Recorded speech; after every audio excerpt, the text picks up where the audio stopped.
राज चेतन पर किया जाता, जड़ पर नहीं किया जाता। इसीलिए इनको रूहों का यानी कि जीवात्माओं का छोटा सा भंडार दे दिया गया। जब जीवात्माएं यहाँ आई प्रेमी भाई बहनों, उस समय पर सतयुग का समय था। सतयुग योगी सब विज्ञानी कर हर ध्यान तरह भव प्राणी। उस समय सब ज्ञानी और विज्ञानी थे, सबकी आँख कान खुली हुई थी, रोज मालिक का दर्शन करते, रोज आते और रोज जाते। और जब समय पूरा हो जाता, ये जीवात्माएं अपने देश सचखंड में वापस लौट जाती, फिर कभी मृत लोक में नहीं आती। ऐसे न जाने कितनी जीवात्माएं निकल गईं। तब निरंजन भगवान ने विचार किया कि अगर ये जीवात्माएं ऐसे ही अपने देश वापस चली जाएंगी, हम कोई रोक टोक नहीं लगाएंगे, तो एक दिन मेरा राज्य खाली हो जाएगा। तो उन्होंने बड़ी होशियारी के साथ में कर्मों का विधान बना दिया। कर्मों का विधान बना करके जीवात्माओं को सुना दिया कि भाई ये पुण्य कर्म है, ये पाप कर्म है, ये शुभ कर्म है, ये अशुभ कर्म है। और इन जीवात्माओं से कह दिया कि काल रूप में तिन कर घाता, शुभ अशुभ कर्म फल दाता। यानी मैं काल रूप हूँ, शुभ अशुभ कर्मों का मैं फल दूंगा। यानी कर्म करने की स्वतंत्रता हमको आपको दे दी और फल देने का अधिकार इन्होंने अपने हाथों में रख लिया। धीरे धीरे ये जीवात्माएं कर्मों की बेड़ियों में जकड़ती चली गई। जिस नाम की डोरी को पकड़ करके ये जीवात्माएं यहाँ मृत लोक में आई थी, वो नाम की डोरी हाथ से छूट गई। तब से लेके आज तक न जाने कितने युग और कल्प बीत गए, हम लोग यहीं पर भटका खा रहे हैं। अगर वो नाम की डोरी हाथ में आ जाए, वो शब्द की डोरी हाथ में आ जावे, तो शब्द कर्म की रेख कटावे, शब्द शब्द में जाए मिलावे। शब्द वो साबुन है जो तुम्हारे कर्मों की रेख पर मेघ मार देगा, तुम्हारे कर्मों को साफ कर देगा और तुम्हें शब्द दर शब्द, मंजिल दर मंजिल अपने घर वापस पहुंचा देगा। तो प्रेमी भाई बहनों, ये सूरत शब्द नाम की कमाई है। ये सूरत शब्द नाम की कमाई, इसका भेद सबसे पहले कबीर साहब ने जारी किया। और कबीर साहब के बाद में और भी बहुत से महात्माएं, कबीर, नानक, दादू दरिया, भीखा, रविदास, पलटू जगजीवन, ईशा, मूसा, मोहम्मद साहब, मीराबाई, सहजोबाई, राधा स्वामी, बहुत से महात्माएं जिन्होंने सूरत शब्द के भेद को जारी किया। और हमारे गुरु महाराज ने इसकी परत दर परत खोल करके रख दी। तो प्रेमी भाई बहनों, कैसे आप लोग सूरत शब्द नाम की कमाई करोगे? इसके लिए महात्माओं ने 3 क्रियाएं बताई। साधन 3 सार्यन वर्णे, और साधन सब धोथे मांगे। इस कलयुग में संतों महात्माओं ने उस मालिक को प्राप्त करने के लिए केवल 3 क्रियाएं बताई।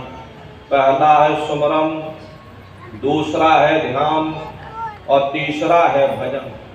सुमरन कहते हैं उस मालिक को याद करना, ध्यान कहते हैं दृष्टि को एकाग्र करना, और भजन कहते हैं कान में उंगली डाल करके उस शब्द को सुनना, उस नाम को सुनना, उस आवाज को सुनना जो मालिक के घर से आवाज आ रही। तो कैसे आप लोग सुमरन करोगे, कैसे आप लोग ध्यान करोगे, कैसे आप लोग भजन करोगे? बहुत से नए प्रेमी भाई बहन बैठे हुए, पहले उसे आप अच्छी तरह से समझ लीजिएगा और घर पर बैठ करके आप लोग करिएगा। एक एक वचन को बड़े ध्यान से सुनने की जरूरत है। क्योंकि अधिकतर यह देखा जाता है जब कभी सत्संग होता है तो हम लोगों को नींद आ जाती, हम लोग सो जाते, सत्संग के वचन छूट जाते, कड़ी से कड़ी टूट जाती, फिर हम अर्थ का अनर्थ कर देते। प्रेमी भाई बहनों, यदि सत्संग के समय नींद आ जावे तो यह समझ लेना चाहिए कि हमारे आप के ऊपर पाप कर्मों के बोझे लदे हुए जो हमें महात्माओं की तरफ जाने नहीं देते। कबीर साहब ने लिखा है कि कबीर पापी भगत न भावे, हरि पूजा न सुहाए, और माखी चंदन पर हरे, जहाँ विगंध तहाँ जाए। जिस प्रकार से मक्खी चंदन या कस्तूरी पर नहीं बैठती बल्कि रात दिन गंदगी में भिनभिनाती रहती, ठीक उसी प्रकार से हम मनुष्यों का हाल है। हमारे आपके खोटे पाप कर्म हमें महात्माओं की तरफ जाने नहीं देते। अगर दूसरों की निंदा सुननी हो, दूसरों की आलोचना सुननी हो, ये मन बड़े ध्यान से सुनेगा। पराई निंदा चुगली आलोचना में मन को बड़ा भारी आनंद आएगा। बड़े ध्यान से सुन करके चार पड़ोसियों को जा करके बताएगा।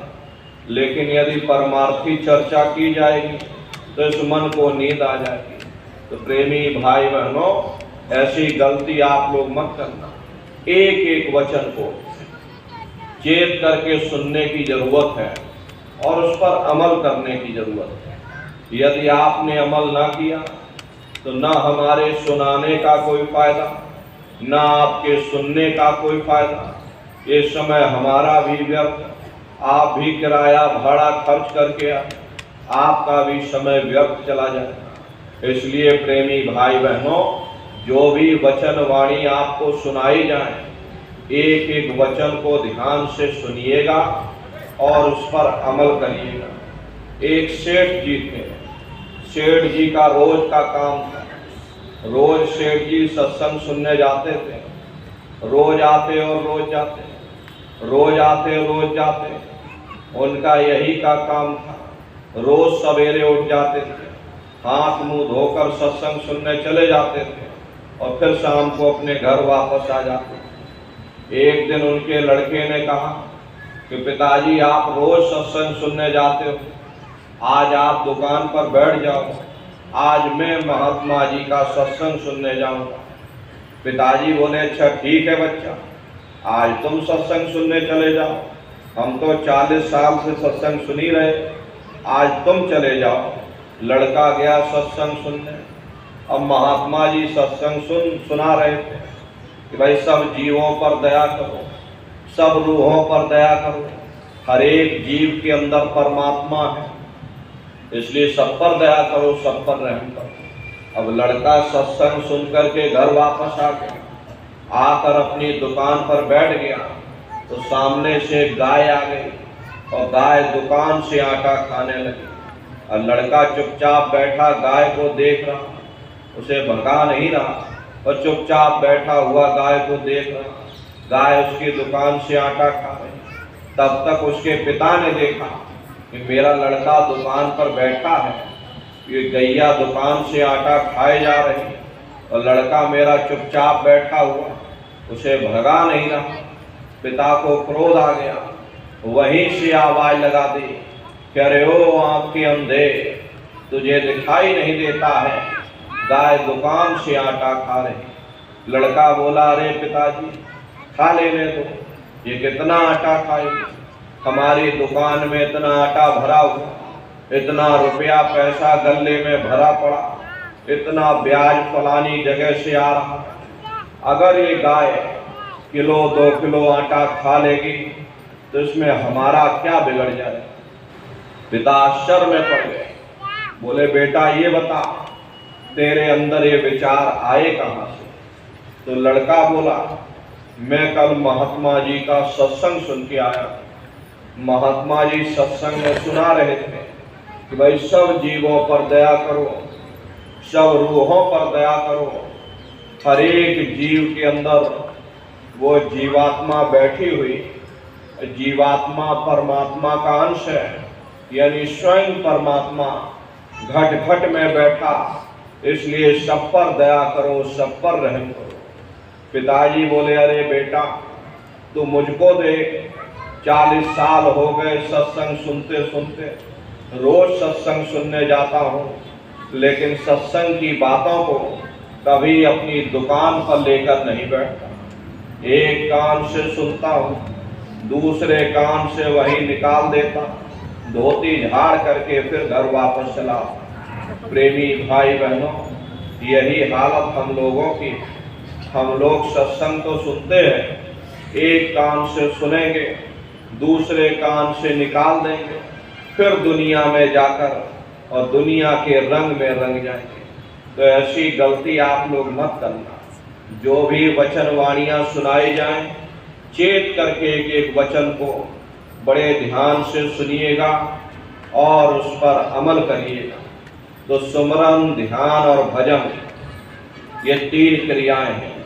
तो कैसे आप लोग सुमरन करोगे, कैसे आप लोग ध्यान करोगे, कैसे आप लोग भजन करोगे, अच्छी तरह से समझ लीजिएगा और घर पर बैठ करके आप लोग करिएगा। तो सबसे पहले सुमरन कैसे किया जाएगा? सुमरन करने के लिए एक माला आप लोग ले लीजिएगा। ये देखो प्रेमी भाई बहनों, 108 दाने की ये माला है। अपने अपने घरों में बैठ करके घोंसले से निकल करके और ब्रह्मांडों की सैर करेगी, देवी देवताओं के दर्शन करेगी और फिर अपने शरीर में प्रवेश कर जाएंगे।